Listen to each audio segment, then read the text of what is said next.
IHSG dibuka melemah 0,28% ke level 8.306. Pada Senin 2 Februari tahun 2026, hingga jam 9:15 waktu Indonesia Barat, terkoreksi 4,05% ke 7.987, dengan seluruh sektor terkoreksi tajam dipimpin bahan baku yang turun 9%. Pada perdagangan pagi, tercatat volume 624 juta saham senilai 644 miliar rupiah, dengan saham penguat tertinggi Soho, NZIA, dan ST.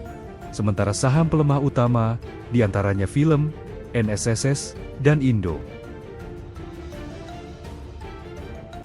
IHSG dibuka melemah 0,28% ke level 8.306. Pada Senin 2 Februari tahun 2026, hingga jam 9:15 waktu Indonesia Barat, terkoreksi 4,05% ke 7.987, dengan seluruh sektor terkoreksi tajam dipimpin bahan baku yang turun 9%.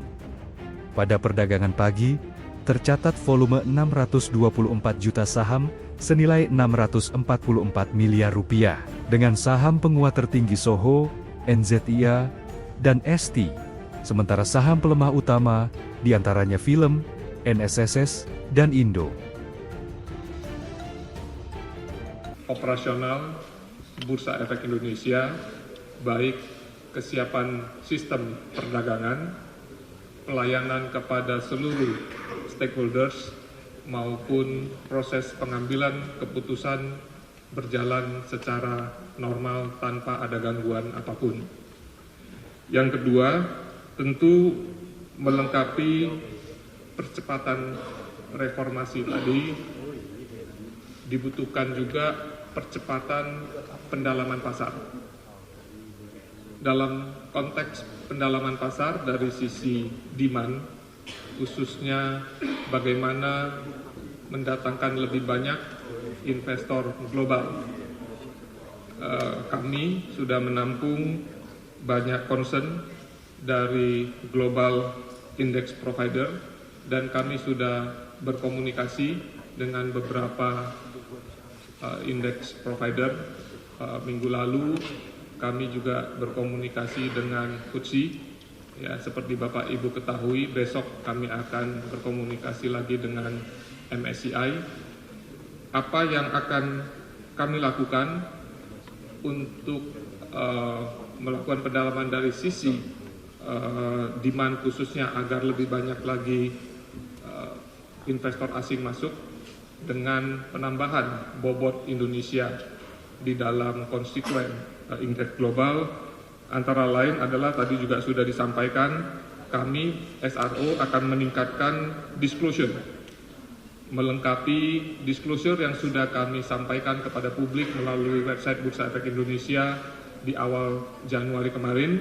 Kami akan meningkatkan lagi disclosure data kepemilikan saham secara lebih granular, termasuk untuk data kepemilikan saham atau shareholders name di bawah 5%, sehingga akan setara dengan bursa-bursa global lainnya. Kami akan melaksanakan ini di awal Februari 2026 ini. Kemudian Bursa Efek Indonesia bersama dengan KSEI juga akan meningkatkan klasifikasi tipe investor dengan lebih detail, sehingga clarity atas investor yang bertransaksi di pasar modal Indonesia akan lebih jelas dan komprehensif.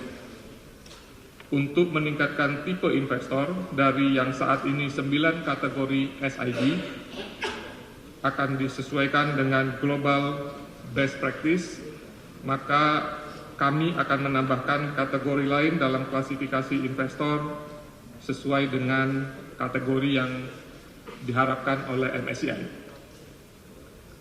Ini mencakup klasifikasi seperti SPF, PE, Investment Advisor, Discretionary Fund, dan lain-lain. Kami akan mulai melakukan sosialisasi kepada pelaku pasar minggu ini dan meminta pelaku pasar, custodian bank, dan seluruh pemangku kepentingan untuk melakukan remapping atas kebutuhan klasifikasi investor tersebut. Kami harapkan proses ini akan dapat diselesaikan paling lambat bulan April tahun 2026 sebelum timeline yang ditetapkan oleh MSCI. Bursa Efek Indonesia akan terus melakukan sosialisasi terkait perkembangan terkini dan langkah strategis yang diambil oleh Bursa Efek Indonesia kepada seluruh pelaku pasar, baik domestik maupun foreign investor, untuk memberikan kejelasan dan memberikan kepastian terhadap iklim investasi di pasar modal Indonesia.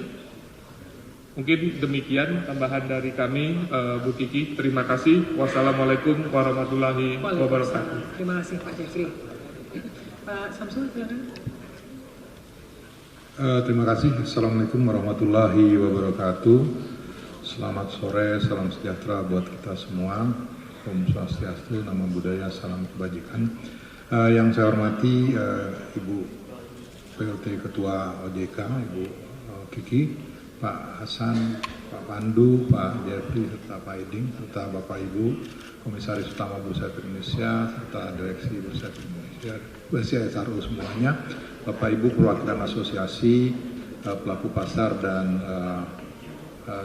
teman-teman jurnalis yang hadir pada kesempatan sore hari ini. Dari KSEI tentunya kami terus terang akan mendukung sepenuhnya komitmen Otoritas Jasa Keuangan dalam hal ini untuk percepatan rencana aksi, percepatan reformasi integritas pasar modal Indonesia, dan sebagian besar tadi secara detail juga sudah dijelaskan oleh Bu Kiki serta Pak Jeffrey. Hanya pada kesempatan ini saya sedikit aja ingin menambahkan bahwa KSEI siap mendukung setiap program yang akan dilakukan terkait dengan disklosur dan transparansi untuk pasar modal Indonesia.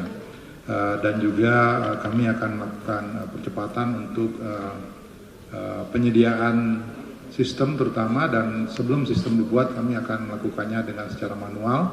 Dan tadi seperti yang disampaikan oleh Pak Jeffrey, kita berharap karena terutama untuk granularity data type of investor ini kami membutuhkan partisipasi atau dari semua market partisipan, dalam hal ini perusahaan efek dan bank custody, untuk melakukan pendalaman terkait dengan tipe investornya. Dan untuk itu kami berharap kita bisa bekerja sama dengan sebaik-baiknya dan menyelesaikan tugas ini dengan sebaik-baiknya untuk bisa menghasilkan data yang memang diharapkan oleh global index provider yang berharap agar data itu tersedia di pasar modal Indonesia.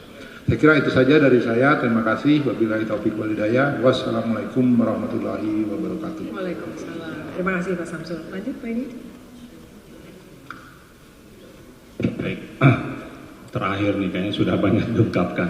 Saya hormati Pak Pandu, Bu Kiki, Pak Hasan, Pak Jeffrey, Pak Samsul. Mungkin sedikit saja dari kami, dari KPI terutama. Sebelum ke intinya KPI, mungkin perlu disampaikan kepada pelaku dan juga investor gitu ya, bahwa isu mengenai indeks global ini bukan berarti bahwa market kita bermasalah gitu ya. Ini lebih atau bukan juga sejatinya yang tidak menjadi krisis dari pasar modal kita gitu ya, tetapi lebih kepada peningkatan kualitas pasar. Nah, ini juga hal yang sebenarnya reguler terjadi di berbagai pasar di dunia juga gitu ya. Nah, penyedia indeks global seperti MSCI juga tidak menilai harga saham, tidak menilai kinerja emiten, dan juga apa yang mereka nilai itu adalah bagaimana mereka melihat investability-nya, bagaimana melihat saham itu layak diinvestasikan untuk mereka. Jadi khususnya mengenai free float yang tadi banyak disampaikan oleh Bapak Ibu semua, termasuk bagaimana rencana kerja SLO dan OJK terkait free float ini gitu ya. Nah, karena itu penting juga kita sampaikan bahwa untuk MSCI ini mungkin ada saham-saham tertentu. Jadi isunya adalah bukan pada pasarnya, tetapi pada saham-saham tertentu. Mungkin ada saham-saham tertentu yang secara free float itu tidak memadai informasinya. Nah, itu yang memang menjadi fokusnya. Nah, tetapi ini akan menjadi perbaikan kualitas pasar keseluruhan. Artinya apa? Masih banyak saham-saham lain yang memang memadai informasinya dan secara investasi itu layak diinvestasikan. Nah, ini yang menjadi catatan kita bersama. Nah, selanjutnya terkait free float sendiri tadi disampaikan dari 7,5 akan menjadi 15%. Sekali lagi mungkin tidak sekedar angka, tetapi nanti yang akan ditingkatkan adalah kualitas dari informasinya untuk melihat apakah saham publik ini benar-benar beredar, benar-benar diperdagangkan dan dapat diakses oleh investor secara wajar. Nah, Bapak Ibu sekalian, terkait KEPEI, mungkin KEPEI tidak terlalu terkait dengan informasi MSCI atau free float dan lain sebagainya.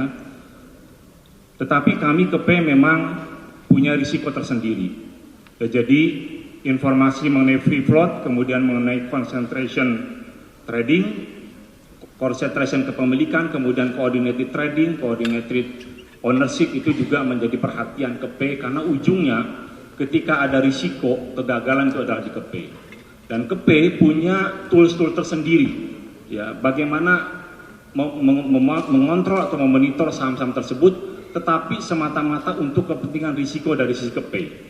Nah, jadi kalau Bapak Ibu pelaku kemudian investor juga mungkin pernah dengar bagaimana parameter risiko KEPEI itu tidak menilai apakah saham itu layak diinvestasikan atau tidak, tetapi lebih kepada penjagaan dari sisi risiko market, khususnya risiko penjaminan.